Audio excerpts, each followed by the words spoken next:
नमस्कार शेतकरी मित्रांनो, आपल्या यूट्यूब चॅनलमध्ये आपल्या सर्वांचं स्वागत आहे.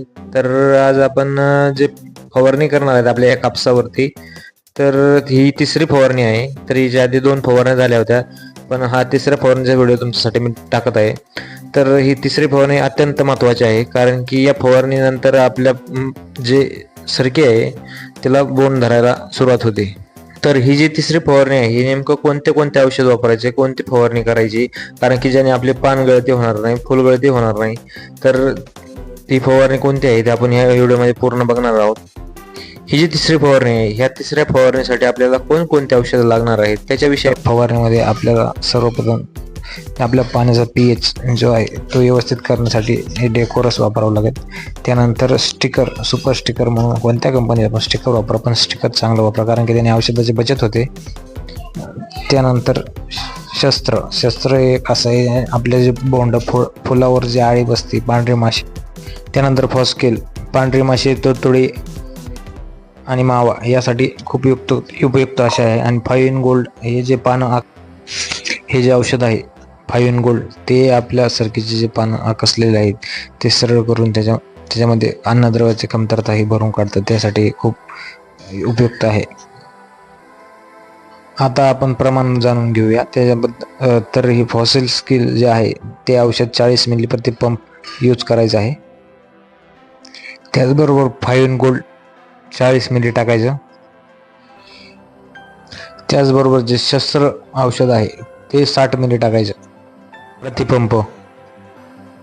व त्याचबरोबर जे आपलं स्टिकर आहे ते 10 ml टाकायचं प्रतिपंप.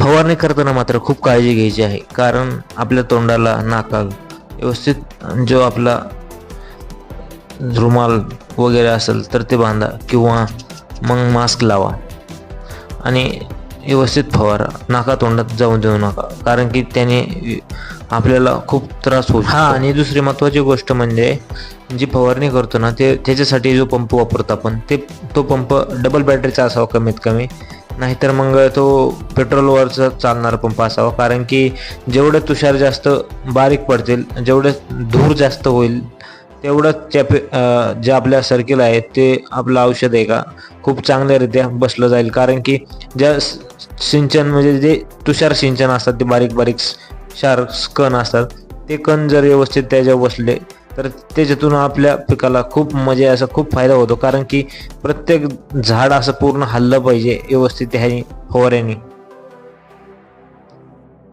त्याच्यावर बसणार जी पांढरी माशी, तुडतुडी, जे मावा जे आहे तो समजा असा उडाला पाहिजे. कारण की जोपर्यंत त्या पिकाला पूर्ण झाड हलणार नाही तोपर्यंत त्याच्यावरचं ते जे रोग पानाच्या खालून बसलेलं जे किडे, तुडतुडे, मावा असेल ते पूर्ण असे बाजूला जाणार नाहीत, तोपर्यंत ते मरणार नाहीत.